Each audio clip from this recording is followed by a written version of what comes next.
Hey friends, in this video we're going to be looking at how to switch camera systems if you're really wanting to. I've made a video titled Don't Switch, Add a Second System, and assuming you have or you're just really against that idea, this is going to be for you. If you haven't seen that video, I'd recommend checking it out because I think adding a second system is so much more valuable than just saying I'm going to totally screw this first one. I think it brings a lot more value to the system that you already have, but that is neither here nor there, so let's dive into it. Last year, around this time actually, I started really getting the bug for making content, and in about October, November, I started vlogging, and I tried to daily vlog. You know, I'd heard Neistat say the key to building a channel is getting content out on a daily basis. I'd heard Gary Vaynerchuk saying, you gotta work, you gotta work, you gotta work. There's no substitute for it. What I need you to do right now today is do it. Just with whatever you have, just do it. And so I had my 6D and I was like, you know what? I'm gonna do it. I'm just gonna go out, I'm gonna do it. I'm gonna make a really good go of it. And we're here today because of that.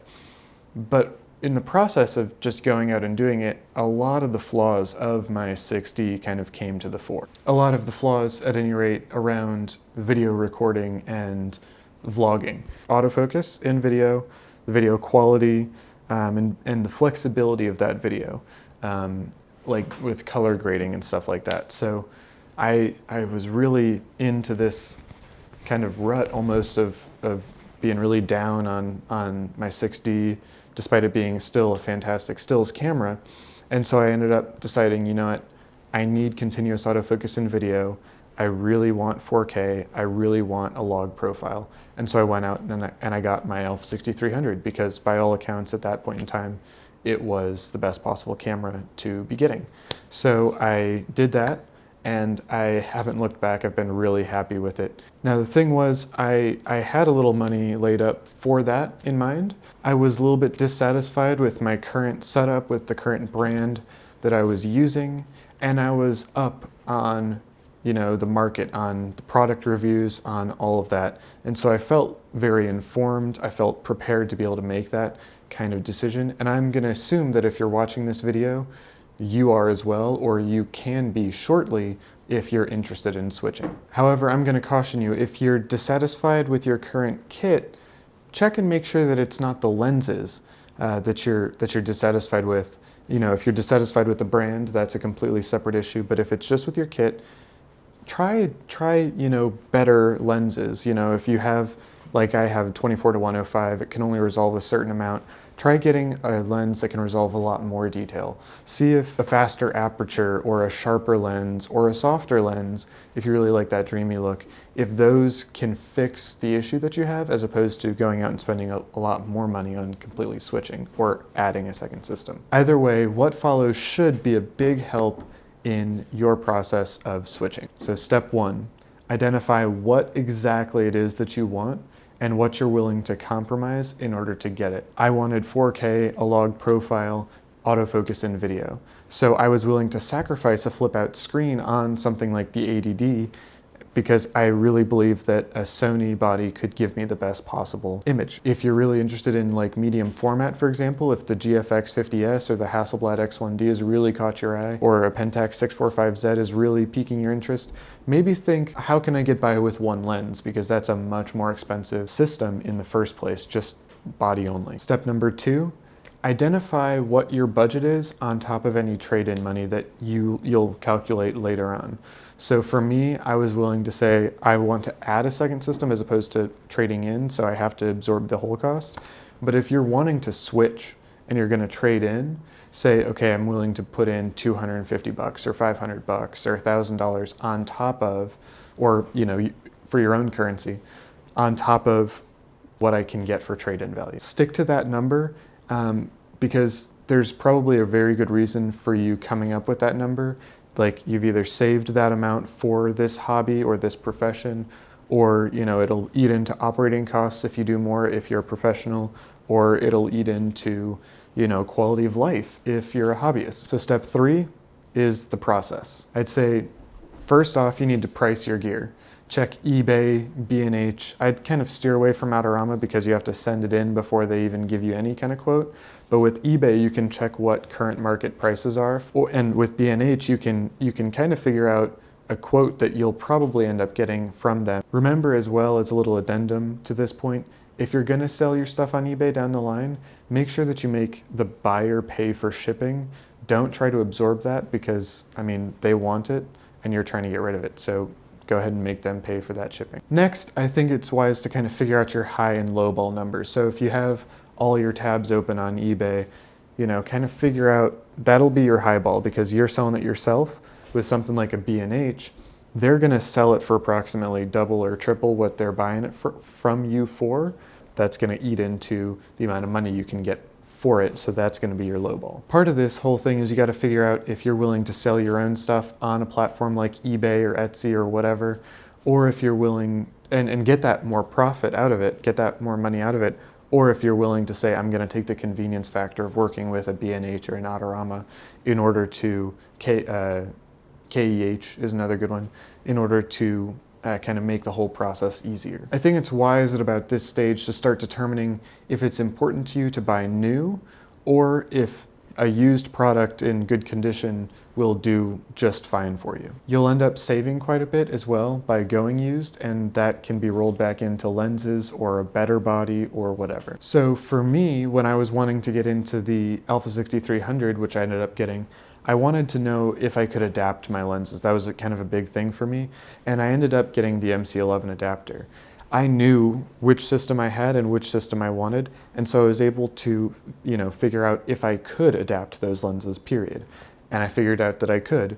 So I would highly recommend at this point, while you're at the same time that you're determining new or used, you also determine, do you want to keep your lenses and get an adapter, or do you want to just completely switch out and get new lenses? If you want to keep your lenses and adapt, you're going to have less money for your switch, but you will have more lenses. And while adapters do cost a couple $100 extra, the lenses will end up costing a couple $1,000 extra, like you've already invested into your current system. So kind of keep that in mind when you're working with those numbers. So the next thing is to think of what body you're going to get, and think of the body first, because you need a body in order to take pictures. So think in your ideal system, what body solves the issues that you came up with earlier when you were thinking about what features you wanted or what specs you wanted to really kind of help motivate that switch. Also consider if there's a cheaper alternative that gets you most of the way there. For example, I wanted AFC in video, I wanted 4K, I wanted all these features, and so I knew I wanted to go with the Sony E-mount system. So I could have gone with the A7R II. I could have gone with the A7S II. It's kind of that rule where 20% of the effort gets you 80% of the result and 80% of the effort gets you 20% of the result. It's the same thing with this.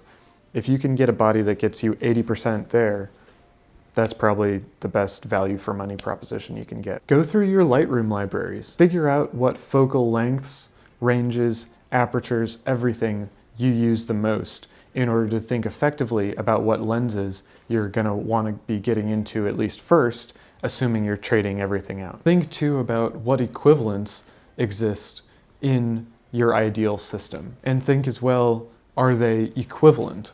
So Fuji, for example, gives you like a 23 f2 and a 56 f1.4 or f1.2, I can't remember. Anyway, that 56 turns into just about an 85 f1.8 in terms of equivalence, APS-C to full frame, and that 23 turns into a 35 f2 or so. And so that in terms of equivalence, it kind of keeps that aperture across there. So think carefully, like, can I still get, if you're gonna go from full frame to APS-C or from APS-C up, think about that equivalence to see, you know, if I'm using all the time a 10 to 18 focal range, I need to get like a 16 to 35, that kind of thing, just to make sure that you get the same kind of images that you are already really liking to make. So the really great thing about everything that I've talked about so far is that assuming that you are up on the market and all the reviews and everything, and you have a pretty good idea where you are and where you want to go, all of this can happen online in 15 to 30 minutes. I think this is really exciting, and I kind of go through this process on a regular basis just to kind of see and to keep up. And so I'd really exhort you to do that as well. Try going to your local camera store, trying out what it is that you actually want, what you're thinking you're wanting. You know, take an SD card or, you know, whatever accessories, be it an XQD, SD, CFast, CFast 2.0, whatever, compact flash, whatever accessories you need to be able to actually make an image in that camera, take those in order to be able to compare, and take your current kit so you can take pretty close to the exact same images and compare one to the other to see if it actually fills all of those things that you're hoping for. Check those out in Lightroom and be sure to be critical of yourself through that process. Don't just automatically assume that the new one or the one that you're wanting to switch to will be better. Really look carefully and make sure that you know exactly, you know, where your bias lies in order to be as honest with yourself so you don't waste money in the process of doing this. You know, if what you already have is good enough, then be honest with yourself and say, I'm just dissatisfied with this as a thing and I still want to change, but maybe I don't have to right away. Don't worry about things like difficult menus or the difficulty in operating it right off the bat, especially that first time in your local camera store. Things like quick menus, customizable buttons, and just practice hours, contact hours will get you really familiar with how to use your new camera. And so, you know, while Sony takes a lot of flack for having really difficult menus, I never have to deal with that because I have everything that I need in my quick menu that I just press function for. So think realistically in the long term how much some of that will affect you once you get used to it. And I think it'll actually affect you very little. Finally, don't forget to factor in extra batteries, your accessories. If you have flashes, if you need your flashes to make the kind of photography that you do, or continuous lights for video, make sure everything works the way you like it to work on your new system. Think also extra batteries, extra chargers, all that stuff. Do you need a battery grip? Like the X-T2 from Fuji gets a huge performance boost with the battery grip, so it can be really wise to spend that extra $350, $400 or whatever it is, but you don't need it, so kind of figure all those little, you know, minor details out. This is kind of where I end up a lot. Now that you know all that you can, re-examine where you're coming from, re-examine why you want to switch, re-examine if it's worth your hard-earned money to switch. If you're still convinced, I'd recommend anyway trying new ways to make your old gear relevant. For example, years ago I had heard on a you know, YouTube video somewhere, you know, the proper video settings for your Canon camera, and so I'd put those in there. And I'd ended up never liking the video out of my Canon because I'd never applied sharpening in post-processing. So once I started doing that, I ended up liking the footage out of my Canon a lot better. Try a new or different color grade. Try, you know, using LUTs instead of manually doing it each time. If it's with video in particular, say it's a, you know, that 1080p that you get out of a Canon camera or something, try exporting it in 4K and then watching it in 1080 and seeing, you know, is this acceptable? Do I like this well enough? Since I've gone through this a little bit of a rigmarole, it's a little bit more on the process side, but can it still give you the result that you want by kind of going a little bit out of your way? So regardless of that, you're probably still convinced, in which case I'm really excited for you, and I just can't wait to hear about from you, you know, how you're doing with it, what you're liking, what you're disliking, the way you're feeling about it.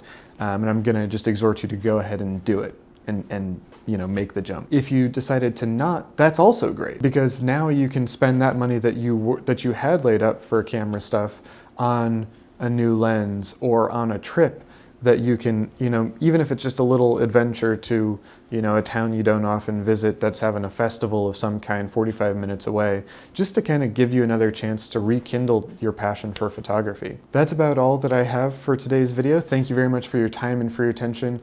As soon as I got this idea, I was just so stoked to bring it to you.